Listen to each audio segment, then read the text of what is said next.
నేడు హడ్కో సిఆర్డీఏ మధ్య ఒప్పందం. అమరావతికి 11,000 కోట్ల నిధుల మంజూరు. సీఎం చంద్రబాబు సమక్షంలో అగ్రిమెంట్. నేడు స్టేషన్ గన్పూర్ కి సీఎం రేవంత్. అభివృద్ధి కార్యక్రమాలతో పాటు ప్రజాపాలన సభ అడ్డుకుంటామని బీఆర్ఎస్ ప్రకటనతో హై టెన్షన్. స్టేషన్ ఖన్పూర్ లో ముందస్తు అరెస్టులు. Tatikonda Rajaiah house arrest. భారీగా పోలీసుల మోహరింపు. సీమ ఎత్తిపోతల పనులపై కేంద్రానికి లేఖ రాశాం. పర్యావరణ అనుమతి ఇవ్వద్దని కోరాం. పనులను నిలువరించేందుకు ప్రయత్నిస్తున్నామన్న ఉత్తమ్.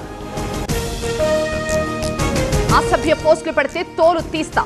హద్దు దాటితే ఫలితం అనుభవిస్తారు. ఇష్టం వచ్చినట్టు మాట్లాడితే ఊరుకోనన్న సీఎం రేవంత్. డ్రగ్స్ సేవిస్తూ దొరికితే తాగునీరు, విద్యుత్ కట్. తెలంగాణను డ్రగ్స్ రహిత రాష్ట్రంగా మారుస్తాం. ఎవ్వరిని వదిలిపెట్టే ప్రసక్తే లేదన్న సీఎం రేవంత్. మీతో పని చేసినందుకు చాలా సంతోషంగా ఉంది. మీరే బెస్ట్ బాస్. ఇప్పటి వరకు మేనేజర్గా ఉన్నాను, ఇప్పుడు బాస్ అవుతాను. ఎలా? బాస్ వాలా బాస్ వాలా be the boss. Hydra speed తగ్గలేదు, 4 రెట్లు పెరిగింది. ప్రత్యేక కోర్టు కూడా రాబోతోంది. ఈ ఏడాది హైడ్రాకి బిగ్గేరిన రంగనాథ్. కోటలో రాజు బాగుండాలంటే జనంలోకి రావాలి, లేకపోతే కోటరి బదలదు, కోట కూడా మిగలదు. విజయసాయిరెడ్డి ఆసక్తికర ట్వీట్. గుంటూరు మేయర్ మనోహర్ రాజీనామా. కనీస ప్రోటోకాల్ కూడా తీసేశారు. ఇలాంటి అవమానాలు ఎప్పుడూ జరగలేదని కామెంట్.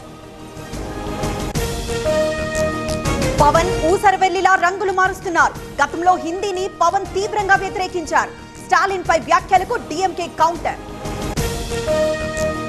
బహుభాషా విధానం వ్యాఖ్యలపై పవన్ ట్వీట్. హిందీ భాషను నేనెప్పుడూ వ్యతిరేకించలేదు. హిందీ వద్దనుకునే వాళ్ళు మిగతా భాష ఎంచుకోవచ్చని సూచన. తెలుగు రాష్ట్రాల్లో పెరిగిన ఎండల తీవ్రత, పలు చోట్ల వడగాలుల తీవ్రత. ఉత్తర తెలంగాణలో 6 జిల్లాలకు orange alert. Punganur CI Srinivasulu suspension. TDP కార్యకర్త హత్య నేపథ్యంలో డీఐజీ రియాక్షన్.